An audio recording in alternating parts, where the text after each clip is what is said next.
Well, joining me now from the Extreme Hangout at the Climate Summit is the model, actor and ambassador for the project, Lily Cole. So, Lily Cole, lovely to have you on the show. Thanks so much for joining us. So explain to us why you feel that transparency and traceability is such an important issue for the fashion industry. I think it's an important issue for every industry. We're looking at fashion, but we're also looking at critical raw materials, agroforestry, and the idea is that these learnings could be applied to every single industry.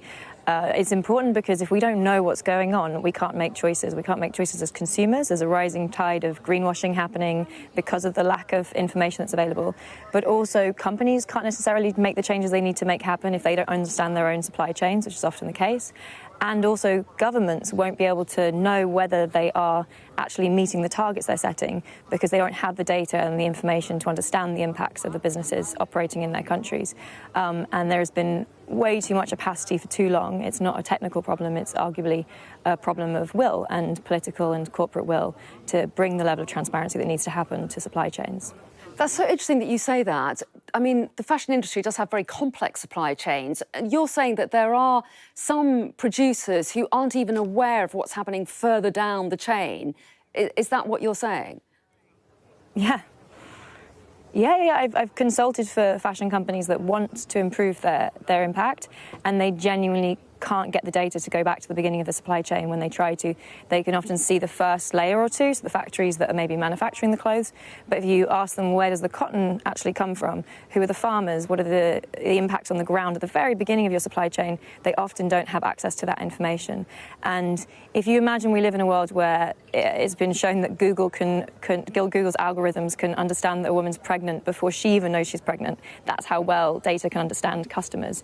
I don't think it's a technical problem. It's a problem of where we focus our energy, and we could get this level of data and information so that customers can make better choices, companies can make better choices, and ultimately governments can do the job and regulate and track the goals that are being set.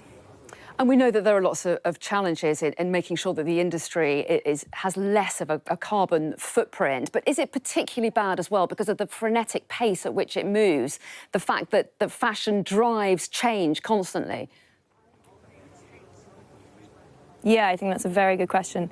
And that's the other thing I've been trying to talk about this week is it's not just transparency, it's also the rate of production, consumption and growth. GDP is this kind of religion by which most companies, if not all companies, are being led by as a primary metric. And they need to rethink other KPIs, to also think about circularity. The dress I'm wearing I bought secondhand. You know, how do we expand and extend the lifespan of the products we already have in circulation? If you look at the level of recycling in fabrics, the level of recycling in electronics, it's shockingly low, and we really need to reform that very quickly to reduce the amount of extraction we're doing and the amount of farming we're doing in the natural world. So yeah, questioning business models, questioning the central position of GDP growth as the key metric, and looking at circularity feel essential to go anywhere near the targets we're setting. And on that point, I would just say, you know, the UN has called for all industries to halve emissions, 45% reduction by 2030, to stay within safe planetary boundaries. Many fashion companies have made the commitment to halve their emissions by 2030.